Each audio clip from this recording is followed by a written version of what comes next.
the American people handed President Trump and Senate Republicans a decisive victory. And now the real work begins, delivering on our agenda. That starts with ending the Biden-Harris border crisis and deporting illegal immigrants. Also at the top of the list is strengthening our economic and fiscal future. Republicans will be focused on doing everything we can to expand economic opportunity and to increase growth. That starts with taking action via reconciliation to preserve the tax relief Republicans delivered for Americans during the first Trump administration. It's also time to check the bureaucratic machine here in Washington, D.C.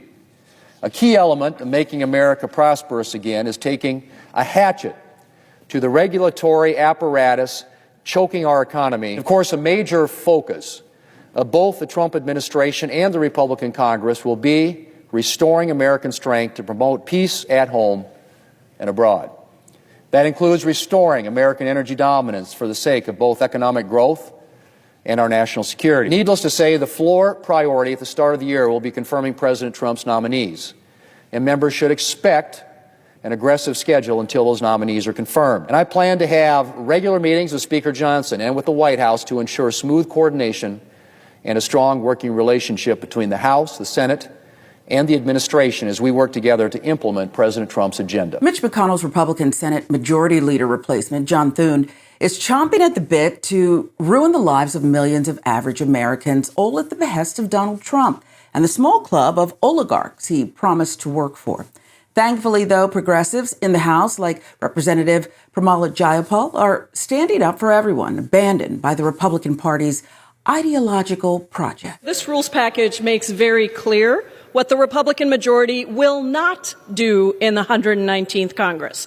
After presiding over the 118th Congress and enacting the least amount of legislation in history signed into law that actually benefits the American people, Republicans want to continue that tradition by fast-tracking 12 bills that do nothing to lower costs or raise wages for the American people. Both the Democratic and Republican establishments share a lot more in common than they'd like to admit.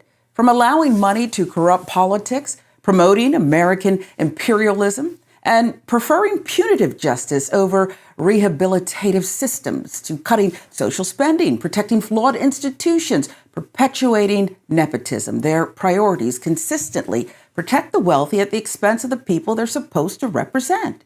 Even MAGA isn't all that different in practice.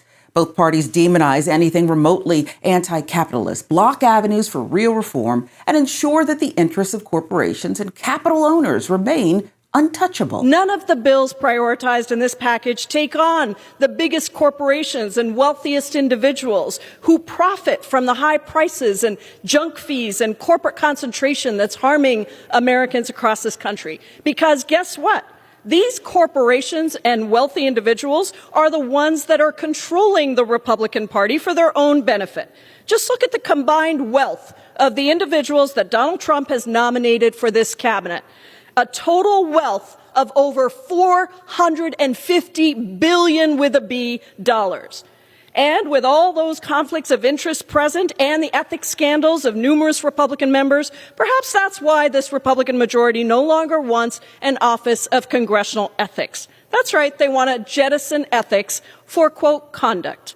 This package tries to fool the American people by scapegoating immigrants and trans people in the hopes that it will distract you from the fact that the first move of Republicans in the 119th Congress is to do absolutely nothing to help you and your family build a better life. If you haven't figured it out yet, that's the whole game right there. Donald Trump and his Republican stooges would rather threaten to invade and annex Greenland, Panama, Mexico, and Canada for their resources and the financial benefit they would bring to America's richest people and corporations, instead of advocating for legislation that would actually improve the lives of their constituents, as Jayapal so clearly lays out. Laken Riley was, by all accounts, a remarkable young woman whose life was tragically cut short by a horrific act that should be prosecuted to the full extent of the law. My heart goes out to her family and loved ones who grieve her death. And I understand, as a mother myself, fully why, in the face of such senseless violence, especially against someone so young, there is an urge to do something, anything, to feel like you are actually helping to fix the problem. Unfortunately, this bill does nothing to fix the immigration system or to prevent future tragedies like this. It is simply an attempt to score cheap political points off of a tragic death. And in the process, it unfairly sweeps up many more innocent lives with no due process. Though the bill Jayapal is arguing against here eventually passed the House for a second time, her point remains true. Republicans want our immigration system to stay as broken as possible so they can weaponize horrible tragedies to demonize immigrants.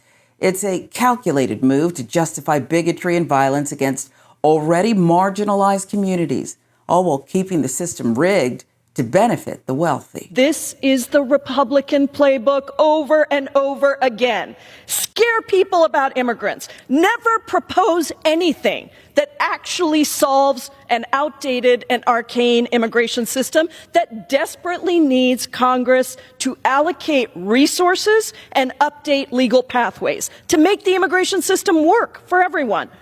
My Republican colleagues simply want to preserve a broken immigration system as a campaign issue so that they can scapegoat and demonize immigrants, all to distract the American people from their real goals of making working people pay for another Republican tax scam that benefits billionaires and the wealthiest. Just look at the rules package that they just passed. Out of the 12 bills included in that, not a single one does anything to secure the border, to fix the broken immigration system, to lower costs for working people, to address the housing crisis, tackle the extraordinary levels of income inequality in this country, or tamp down on inflation. What this bill actually does is subject any undocumented immigrant to mandatory detention for merely being arrested or charged with committing an act of theft, larceny, or shoplifting, along with those who are convicted or who admit to committing such acts. So under this bill, a DACA or a TPS recipient could be subjected to mandatory detention for crimes that are extremely low level or for something that's not even a crime, without even having had a fair day in court, without a conviction. So let's be clear, we are talking about people who have been in this country for decades. Many of us in Congress are parents. Imagine your child is with a group of kids grabbing an after-school snack at a 7-Eleven, and one of them chooses to just snitch a little candy bar off the shelf. The shop owner calls the police, and all the kids are arrested for shoplifting. If your child is a DACA recipient, someone who has lived here nearly their entire life, they are now subject to mandatory detention under this bill. Unfortunately, there are countless real-life examples of people getting wrongfully arrested for crimes that they didn't commit. Imagine how much money a sweeping mandatory detention proposal like this will cost the federal government at a time when Republicans are talking a big game about cutting budgets. But not this one. Why? Because this is a great boon to those for-profit detention companies who make enormous profits from mandatory detention when there are far more effective and cheaper ways to address the issue. And who pays for all of this? The taxpayers. Even in a Republican trifecta, ICE has limited resources to detain and remove folks. But in this bill, like President Trump's enforcement priorities, we seek to use those resources on people who committed low-level crimes or even no crime at all. That makes no one safer and costs a lot of money. Jayapal's two speeches slamming the Republicans were a masterclass in exposing their hypocrisy. What stood out most to me was how clearly she articulated the connection between their hateful rhetoric and their broader agenda of protecting the elite. As for Trump's legislative ambitions, whether or not he can pass everything he hopes to before the next midterms will depend on how effectively Democrats can rally their base, fight back, and present a clear alternative vision for the future.